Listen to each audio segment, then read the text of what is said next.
Oke, tujuan saya membuat video ini adalah dalam rangka mengerjakan tugas UTS pada mata kuliah Pendidikan Lingkungan Hidup dan Teknologi Masyarakat yang diampu oleh dosen Ibu Nur Atiko MPD. Ini saya sudah mengerjakan, lalu saya akan menjelaskan kembali apa yang sudah saya kerjakan di kertas ujian ini.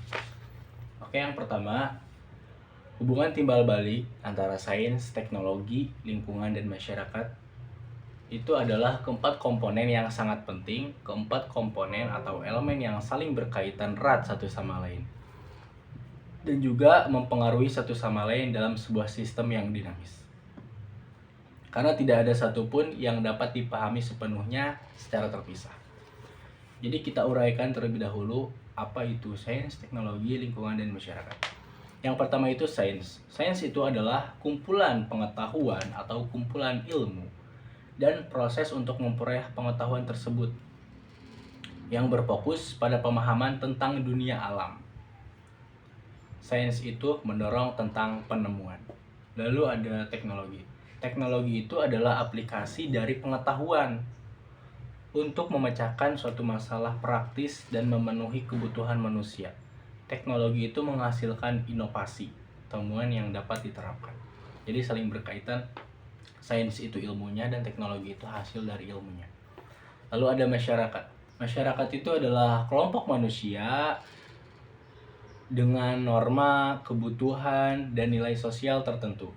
Masyarakat itu adalah pengguna dari sains dan teknologi, dan juga penentu arah dan penerima dampak dari sains dan teknologi. Lalu ada lingkungan.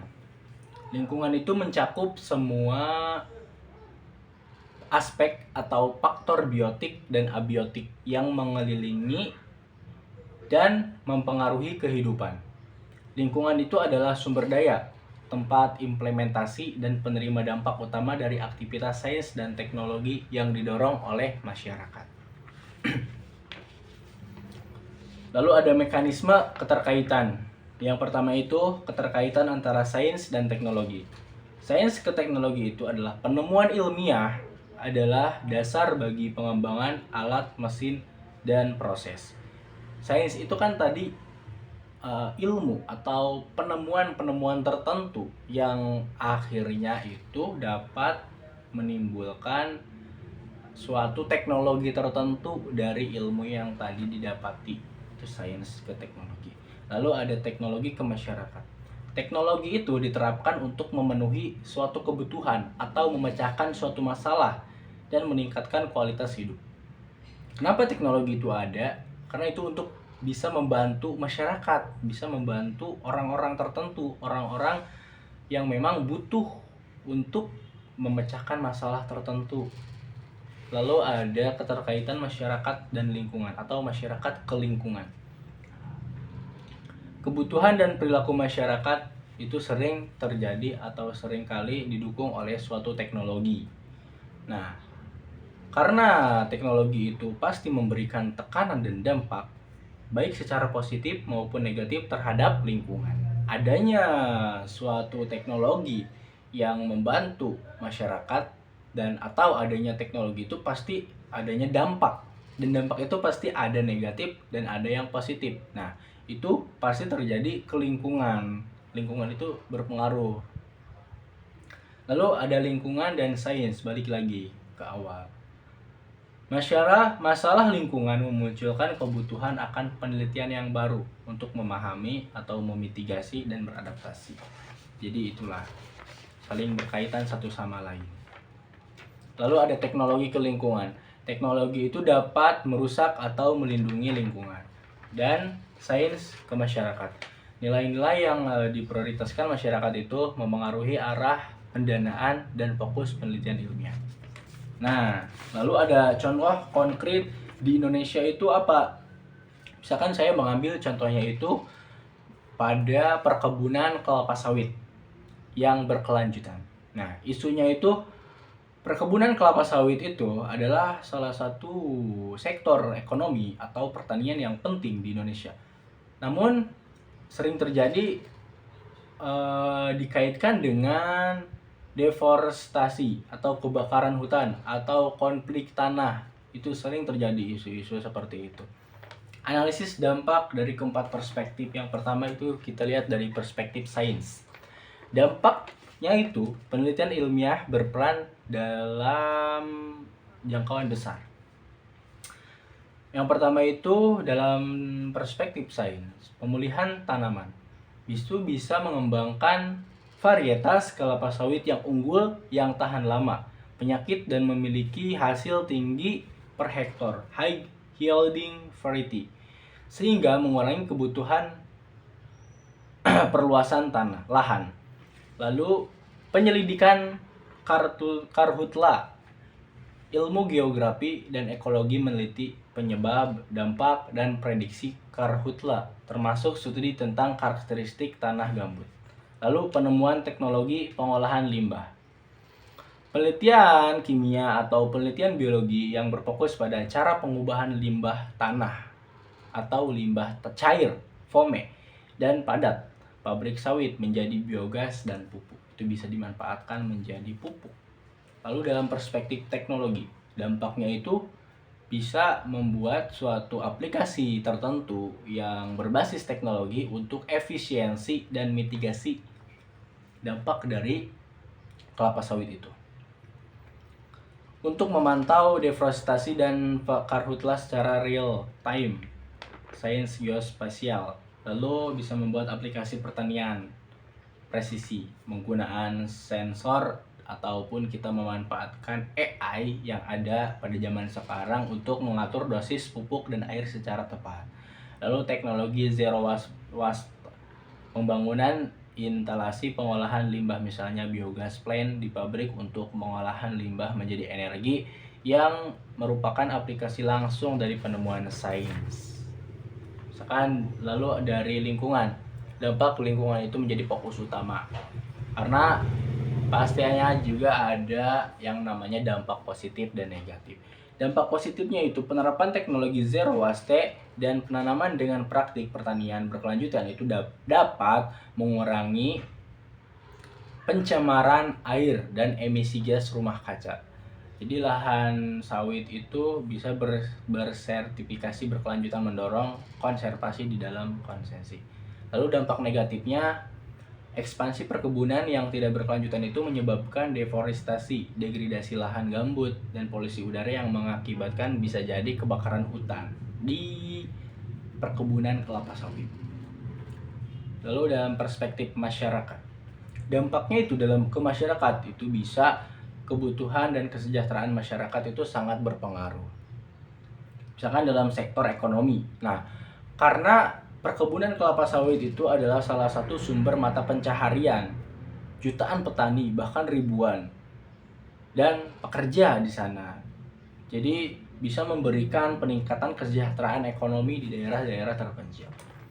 Lalu dalam sektor konflik atau dalam sektor kesehatan itu juga sangat berpengaruh ke masyarakat. Misalkan terjadinya konflik antara sosial terkait sengketa lahan antara perusahaan dan masyarakat adat lokal. Karena itu biasanya sudah terjadi banyak ya di Indonesia sendiri. Misalkan ada lahan-lahan dalam perusahaan, terjadilah konflik antara masyarakat setempat itu tidak setuju kalau ada perusahaan ini, tapi ternyata tetap dilaksanakan. Itu menjadi bahan pertimbangan atau menjadi bahan konflik yang selalu ada di Indonesia. Lalu pada akhirnya itu masyarakat itu sering terpapar kabut asap. Akibatnya kan bisa mengganggu atau terjadi gangguan kesehatan pada masyarakat. Selanjutnya soal nomor 2. Strategi menumbuhkan sikap etis dan bertanggung jawab lingkungan melalui pembelajaran STM. Pendekatan utama yang digunakan itu adalah pembelajaran kontekstual atau berbasis masalah yang nyata yang akan dihadapi secara nyata, dan juga project atau basis PJBL yang mengintegrasikan sains, teknologi, isu lingkungan, serta melibatkan aksi nyata dan masyarakat. Yang pertama itu ada tahap invitasi atau menarik perhatian. Strategi pembelajarannya itu kita bisa menerapkan lewat kisah-kisah inspiratif. Jadi kita bisa sajikan cerita atau dongeng atau berbentuk video-video pendek, video animasi atau kunjungan-kunjungan tertentu ke suatu daerah yang nantinya akan menampilkan dilema etis sederhana terkait lingkungan. Misalnya seorang kakek membuang sampah ke sungai karena tidak ada tempat sampah, atau memang padahal di hilir ada keluarga yang menggunakan air itu. Misalkan menunjukkan bahwa dilema etis gitu. Kenapa orang-orang itu bisa membuang sampah sembarangan? Karena mungkin di daerah sana itu tidak disediakan tidak disediakan tempat sampahnya, tidak ada. Lalu identifikasi masalah. Misalkan siswa itu diminta untuk mengamati dan mengidentifikasi masalah lingkungan terdekat. Sampah berserakan di sekolah, di air, di selokan yang mampet-mampet. Nah, konteks lokal itu sangat penting. Lalu pertanyaan pemicu, misalkan bagaimana perasaan kita jika rumah kita kotor, atau bagaimana perasaan kita jika sekolah kita terdampak bencana seperti banjir, longsor, dan lain-lain gitu. Apa yang akan terjadi jika sungai itu penuh sampah plastik, misalkan seperti itu.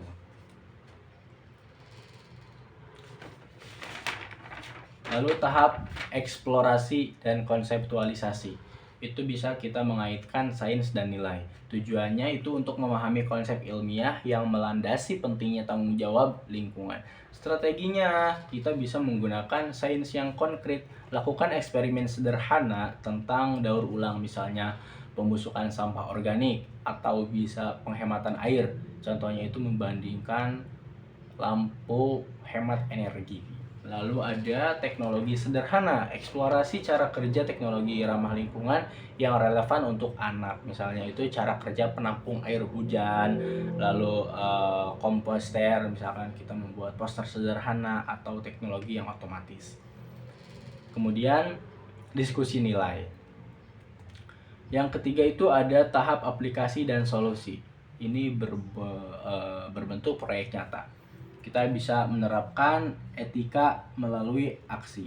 Tujuannya itu bisa mengembangkan rasa memiliki dan keamanan yang bertindak sebagai warga negara yang bertanggung jawab. Strateginya, kita bisa membuat mini project. Siswa dibuat untuk membuat suatu project, misalnya itu project bank sampah. Jadi siswa itu merancang sistem pengumpulan dan memilih dan memilah antara mana sampah yang bisa didaur ulang dan tidak, mana yang bisa diuraikan dan tidak, seperti mana sampah organik, anorganik, atau residu dan lain sebagainya.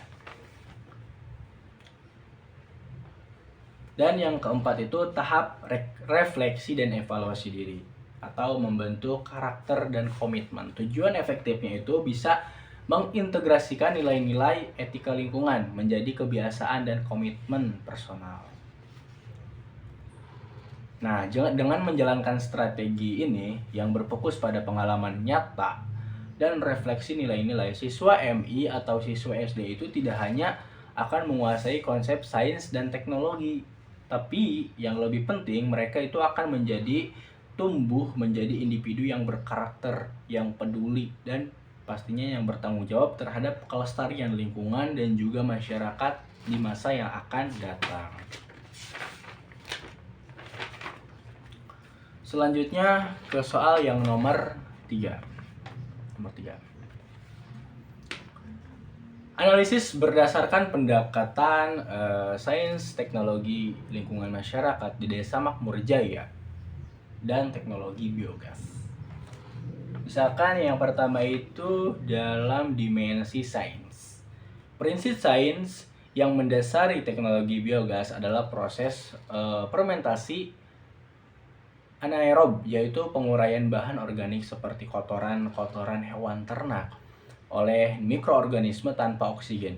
Proses ini menghasilkan gas metana yang dapat dimanfaatkan sebagai bahan bakar serta residu padat ataupun yang cair berguna sebagai pupuk organik. Lalu dalam dimensi teknologi itu pasti ada kekurangan dan juga ada kelebihan dan kekurangan atau tantangan. Misalkan dalam kelebihannya, dalam dimensi teknologi, kelebihannya itu bisa menghasilkan energi alternatif ramah lingkungan untuk menggantikan kayu bakar atau LPG, lalu mengurangi ketergantungan pada bahan bakar fosil, dan menghasilkan pupuk organik yang dapat meningkatkan kebutuhan tanah. Lalu ada kekurangan atau tantangannya, misalkan biaya awal pembuatan itu sangat tinggi, itu salah satu menjadi tantangan ya, karena berbicara tentang pendanaan atau biaya itu sangat sensitif. Lalu bisa menumbuhkan pengetahuan teknis untuk mengoperasikan dan merawat instalasi. Dan kurangnya sosialisasi dan pelatihan untuk membuat masyarakat itu ragu untuk mencoba hal baru gitu, mencoba untuk beradaptasi kepada yang baru. Lalu dalam dimensi lingkungan, dampak positifnya itu mengurangi pencemaran lingkungan akibat limbah ternak. Lalu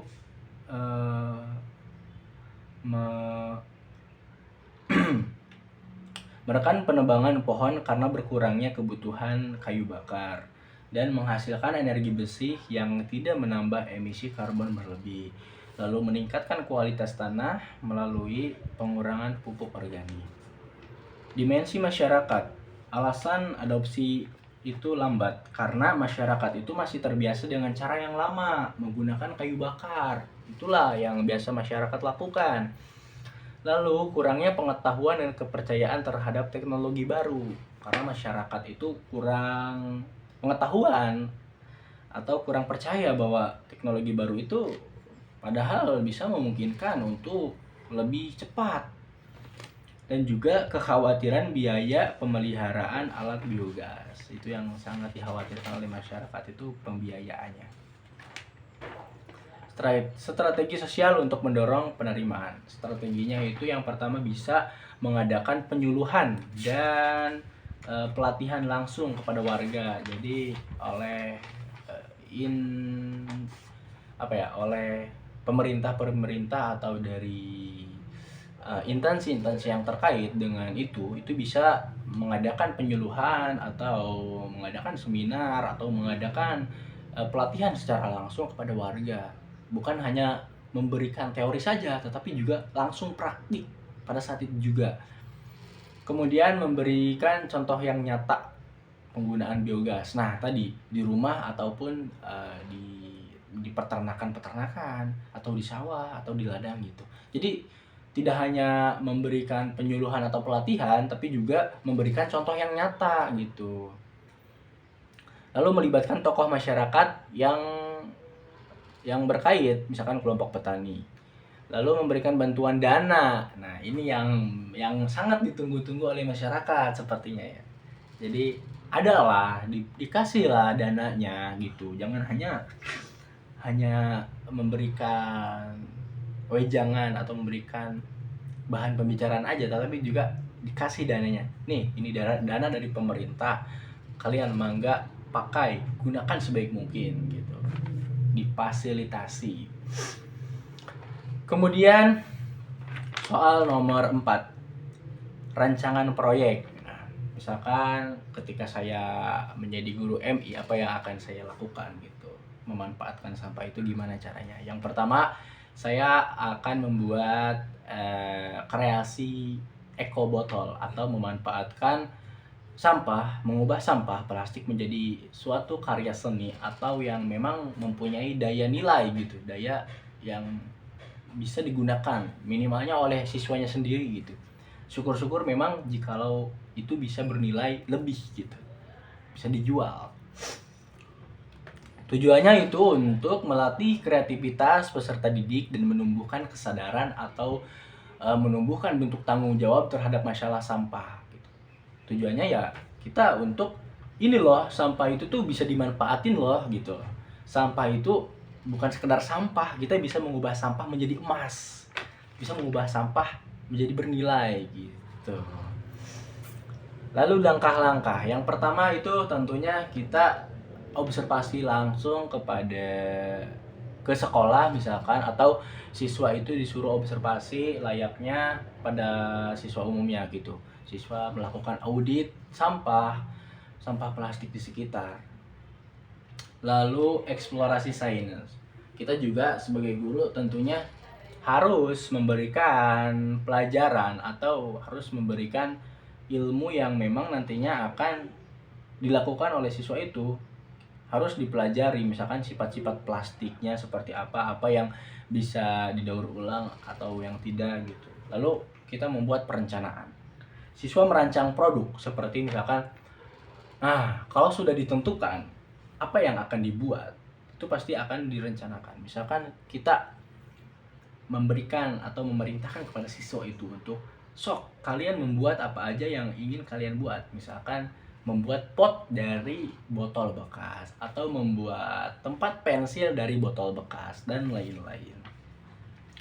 Lalu yang terpenting itu adalah eksekusinya. Ketika sudah ditentukan mau membuat apa dan bahannya sudah tersedia, baru siswa melakukan eksekusi. Misalkan siswa memotong, siswa menyambung, menempelkan, dan pada akhirnya terbentuklah atau terbangunlah suatu seni atau suatu karya dari sana. Dan refleksi dan aplikasi. Nah, setelah bahan-bahan sudah ada dan barang sudah jadi, pada akhirnya kita harus merefleksikan apa yang telah dilaksanakan pada hari itu. Selanjutnya itu keterkaitan STL, Sains Teknologi Lingkungan Masyarakat. Dalam sains itu memahami sifat tadi plastik, lalu dalam teknologi itu penerapan teknik, misalkan memotong, menyambung, menempelkan dan lain sebagainya, itu sebagai solusi utama. Dalam lingkungan itu pastinya mengurangi volume sampah plastik tentunya. Dan dalam masyarakat itu melibatkan aksi nyata di sekolah untuk mengubah perilaku sosial. Lalu indikator kreativitas. Yang pertama itu originalitas, kebaruan ide dan desain. Lalu fungsionalitas, karya berfungsi baik dan memiliki nilai. Harus berfungsi dengan baik dan pastinya memiliki nilai. Dan elaborasi, detail, kerapian dan hiasan yang memperkaya karya. Lalu selanjutnya ada implementasi. Seperti itu. Terima kasih.